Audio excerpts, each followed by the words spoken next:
So important. Now, there's a little secret here, okay, will actually help this guy get his planche faster and improve his strength faster. Here it is right here. It's in the elbow. Yo, what's going on? It's your favorite gymnastics coach. Today, I'm going to be helping you guys out understanding, unlocking, mastering the full planche. Okay, so bear with me. We're going to be watching the most common planche video on the internet, the 3-month progression video. Stay tuned. We're going to figure it all out right now. You got to love the music. They always play the same music on this. I'll make sure to edit it in a little bit, but it's always the same song. Gets you so hyped, ready to work out, ready to get to the gym right now, get on that full planche. Right off the bat, you can tell he's not very strong. He's skinny, not a lot of muscles.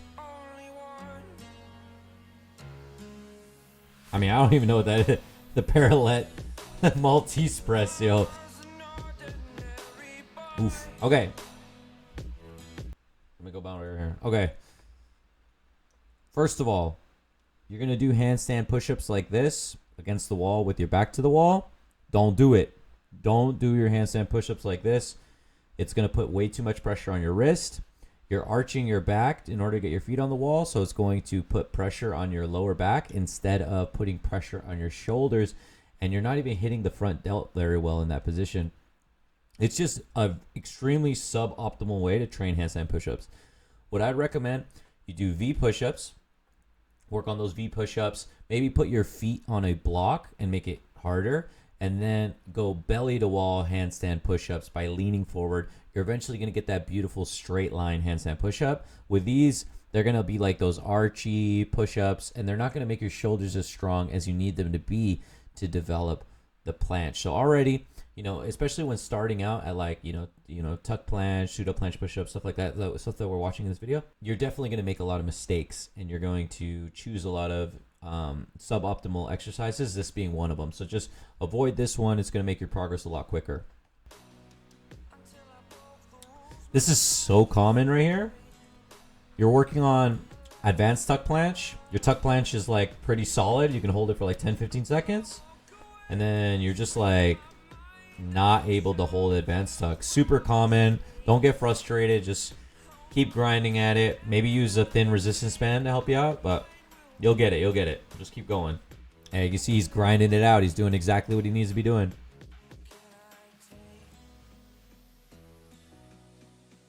And it's okay if the technique isn't 100% perfect, as long as you're conscious, you're watching the video back, and you're like, oh, my back was a little arched there. I didn't really like that. It's very important to keep your eyes open to the form that you're looking for. All right, here we go. Here we go. Pause that up right there.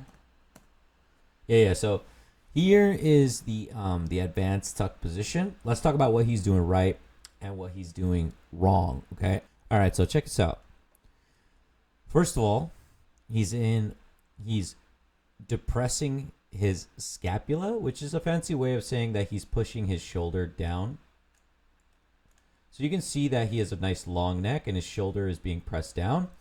This is the correct technique, and there's an obvious reason for that. In physics, the full planche is known as a third-class lever. So what's happening is the shoulder is acting as a pivot point. This is known as your fulcrum, okay? So your pivot point here. And then where your hands are, that's where you're applying force, right? So you're applying force here. And what we're looking at is that the distance between your shoulder and your hands, okay, that distance is known as the moment arm. So this distance, the moment arm, is multiplied by the load. So you have your like moment arm times your load, and that equals the moment of load, which is how heavy the skill is. So obviously the length, this length here, The shorter it is, the easier the skill is. This is why tuck planche is easier than full planche, right? Because the farther your shoulder is from your hands, the harder it is. So what we're looking to do is we're looking to get that shoulder down as far as possible and lengthen that neck as long as possible. We're trying to get that shoulder really far down. And if you get that shoulder down, it makes the skill easier. All the correct form is about making the skill easier. Okay, so that's one thing. The next thing, let me erase this real quick.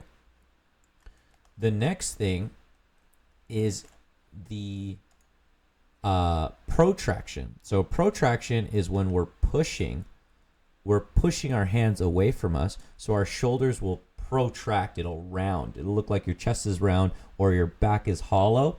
That's because you're pushing the hands away from you. When you push your hands away, it creates protraction. So that's just showing you that you're pushing as hard as physically possible, right? So you cannot push more once you have maximum protraction. There is no like more force output that you can generate.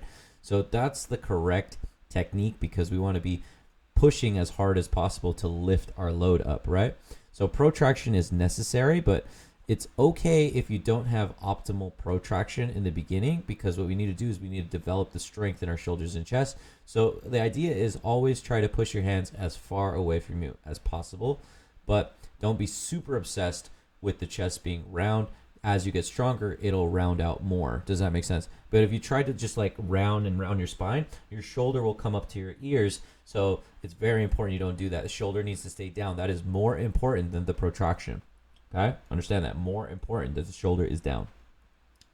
Next, then the last part is last part we're going to go over before I give you a secret, okay? A little secret planche tip. All right? We got the posterior pelvic tilt. That means his lower back is round instead of arching, okay? So if the lower back is round, he has posterior pelvic tilt. All that's doing is just making his body shorter, okay? So if you're like a 5'9" guy, or you're like 5'8", and you use proper posterior pelvic tilt, you might be 5'6" when performing the planche, right? So you're shorter, and that brings your center of gravity closer to your shoulder, which means you don't have to lean your shoulder as far in front of your hands. You see that? So everything is about getting the shoulder closer to the hands. So you want posterior pelvic tilt, you want protraction, and most importantly, you want that scapular depression. You want to pull that shoulder down really, really far. So important. Now, there's a little secret here, okay, that will actually help this guy get his planche faster and improve his strength faster. Here it is right here. It's in the elbow. All right. So when your elbow is locked out, in this case it is, right? Locked out. He's pointing his elbow ditch, the inside of the elbow here. He's pointing the ditch towards himself, right here. What he wants to do is he wants to point the ditch out forward. So he wants to point his elbow ditch out forward this way. Now look what happens to my shoulder when I turn my elbow. So my shoulder is down as far as possible. Now watch this. Do you see what it rotates? It locks it in place. Now what about when I turn it in? You see the shoulder come up towards the ear. I want to bring it down and back. So I want to rotate that elbow, and that's going to lock that position in place. Now, not only is it going to bring my shoulder down, so it's going to move your shoulder this way, which is what we want, right? That's what we want. But it's also going to give you another benefit. It's going to expose more of your front delt. So here I'm hiding the front delt. I want to expose it.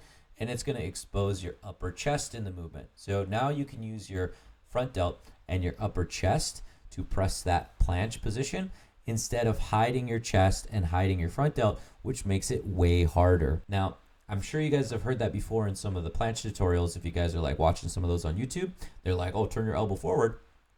But there's a problem with this. When you turn the elbow forward, it's going to expose your bicep tendon too, which is why this guy's turning his elbow in, and why most people are turning their elbows in is because the bicep tendon is under a lot of fire there, and that means you won't be able to train your planches often. You're only going to be able to do 2 days a week training planche maximum, because that bicep tendon is not conditioned enough in the beginning. You might only be able to do it 1 day a week in the beginning if you're like frying yourself out there, because you're turning that elbow forward and your bicep tendon is not used to the punishment. And if you're only training it once or twice per week, don't worry, you can still train planche 1 or 2 more times per week, but use general strength exercises instead of training the planche itself with locked elbows.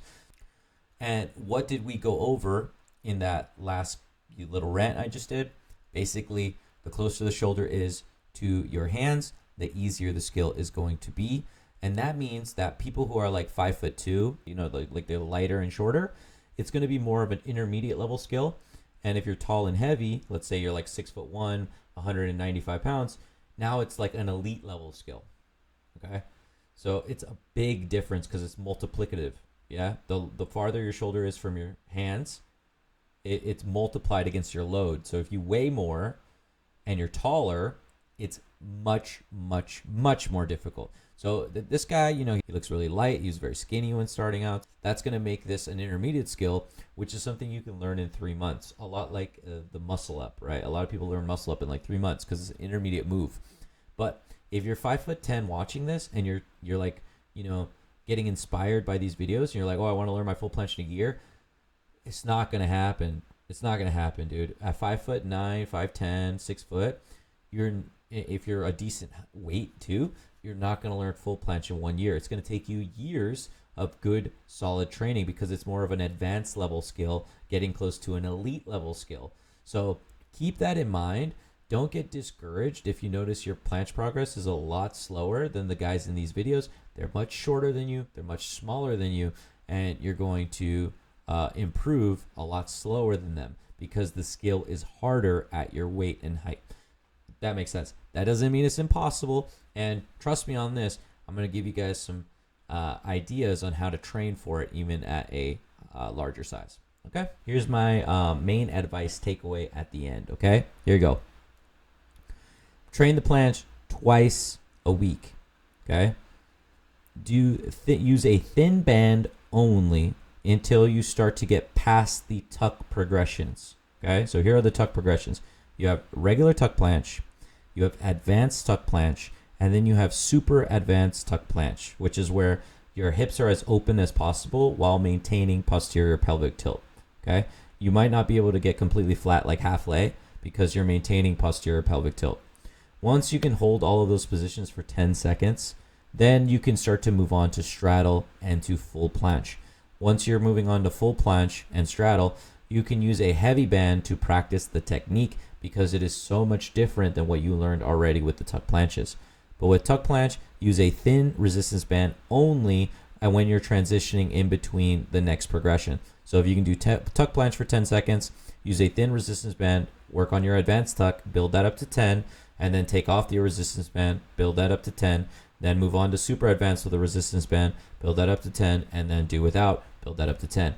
And eventually, you'll be able to hold it without, and you'll move on to straddle. Aside from that, you're training your planche 2 times a week. You should also be doing general strength training for the planche twice per week. Either weighted dips, handstand push-ups, 90-degree holds, incline bench.